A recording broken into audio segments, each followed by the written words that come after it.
Gracias, Eva Villanueva, 9:44. Está con nosotros José María Luna, socio de Luna Sevilla Asesores Patrimoniales. José María, muy buenos días. Muy buenos días, José Antonio. ¿Cómo veis la fotografía? ¿Cómo veis que el inversor debe actuar en un momento en el que se ve que la economía norteamericana, con el dato de ayer, empieza a ralentizar camino de una posible anunciada, la más anunciada quizá, recesión?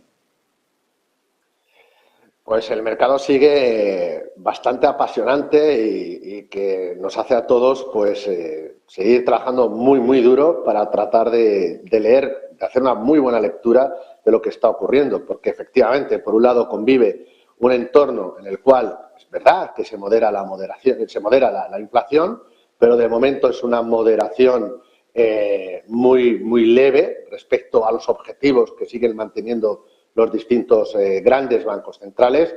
Tenemos además por delante el problema del techo del gasto público, en este caso por parte de Estados Unidos, con lo cual eso puede restar aún más crecimiento económico a la primera economía del mundo. Es verdad que el consumo norteamericano aún sigue estando fuerte, viendo las lecturas del PIB norteamericano, que efectivamente fueron menores de las que se había previsto por una caída muy importante de los inventarios, pero no tanto en cuanto al gasto público y también por el consumo de los estadounidenses.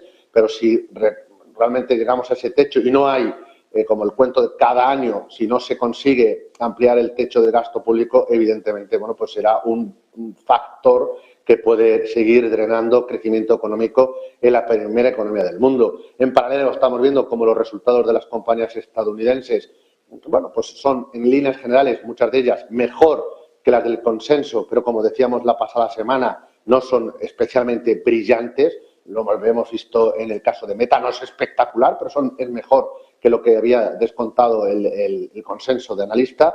Y lo que estamos viendo, bueno, pues es ese run en cuanto a cuándo se va a producir, primero, la pausa en la subida de tipos por parte de la Reserva Federal. Está claro que la subida por parte de la FED, yo creo que para este mes, bueno, pues es el mes que viene, me refiero, el mes de mayo, es una realidad después precisamente de ese dato de consumo en cuanto a las partidas del PIB, que se mantiene fuerte. Veremos si a partir de ahí siguen subiendo los tipos de interés, pero tenemos largo tiempo de tipos altos, salvo algo que está descontándose y que está haciendo algo de daño al mercado norteamericano, que es precisamente las turbulencias dentro del sector financiero, sobre todo el sector financiero, bueno, de las entidades de menor tamaño respecto a la economía norteamericana. Ese es el dibujo de Estados Unidos, con lo cual, en la parte norteamericana, muy sencillo.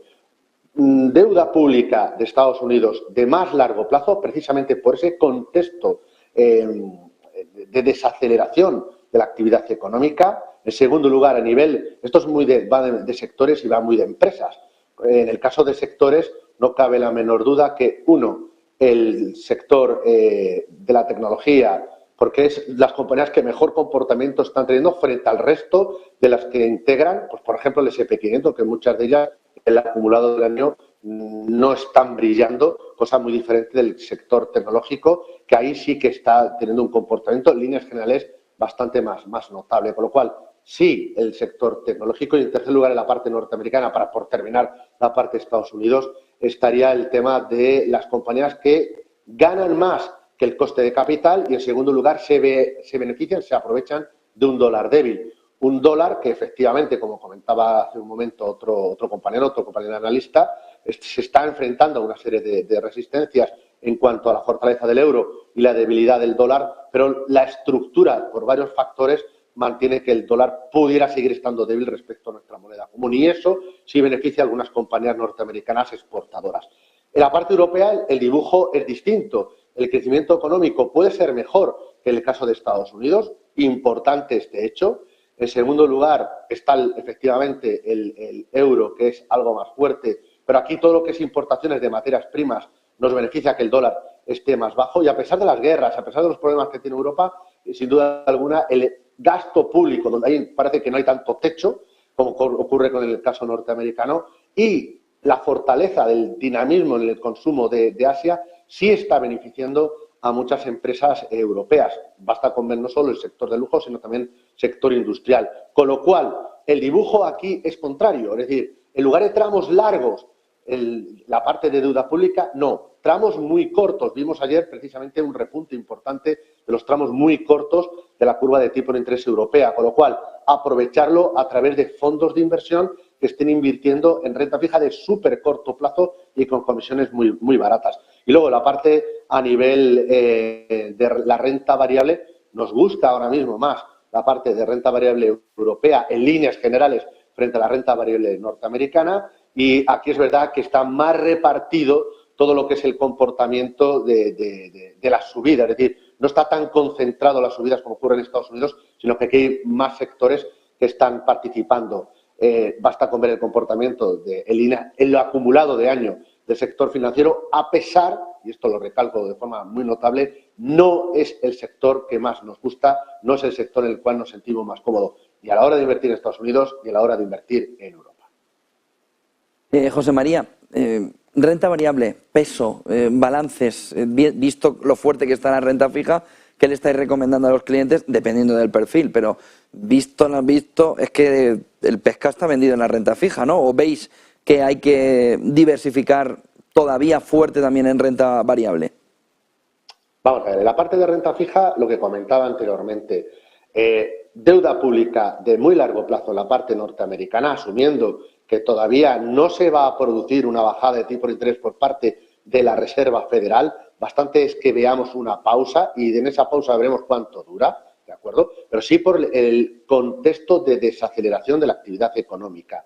En la parte de deuda pública de la zona euro, tramos muy cortos.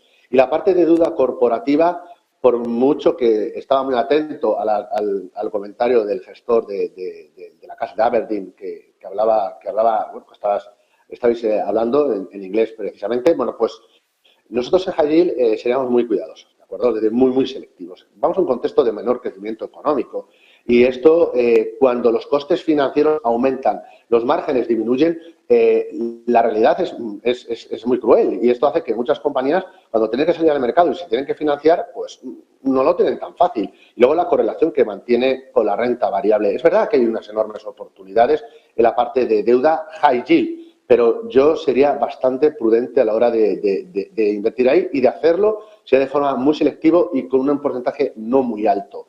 En cambio, la deuda corporativa, que en el acumulado del año, sigue de momento no yendo como se preveía a principio de este ejercicio, ha habido distintas turbulencias, sobre todo tanto en el tema del sistema bancario como también en las tensiones en cuanto a los tipos de interés, precisamente porque la inflación pues ha costado que se modere y esa moderación, repito, como decía al principio, no es excesivamente acelerada, sigue siendo muy pausada. Aún así, creo que sigue habiendo oportunidades en la parte de deuda corporativa, sobre todo de compañías que sean sólidas, compañías que no estén muy endeudadas e incluso estén reduciendo el endeudamiento. En ese sentido, sí deuda corporativa, pero mejor la deuda corporativa europea, tramos medios, de duraciones en torno a 3-5 años. Y la parte de renta variable, y con esto termino, nosotros seguimos recomendando posiciones neutrales, no sobreponderar la renta variable, ya habrá oportunidades para incrementar el peso, la exposición a bolsa, posiciones neutrales o incluso ligeramente por debajo de la neutralidad, indistintamente o en función del perfil de riesgo. Decía hace un momento, Europa sí, menor peso del Reino Unido, más Europa continental, en Estados Unidos, por supuesto, pero en menor medida de lo que podríamos mantener tiempos atrás, y en los mercados emergentes no excesivo peso, porque hay una forma de entrar en los mercados emergentes, sobre todo a través de mercados o de bolsas o de empresas que están en el primer mundo, y de hacerlo, sobre todo para inversores más agresivos, hay algunos mercados frontera que me gustan en estos instantes, o fondos que invierten en mercados frontera. Recuerden que es mercados emergentes de los mercados emergentes. Y la parte sectorial, por favor, no excesivamente concentrado en fondos de gestión value y sí darle en esa rotación algo más peso a los fondos de gestión growth, sobre todo de quality growth. Muchísimas gracias, José María Luna, socio de Luna Sevilla, asesores patrimoniales. Buen día y buen negocio, buen fin de semana, buen puente. Buen puente a todos, cuídense mucho. Un fuerte abrazo. 9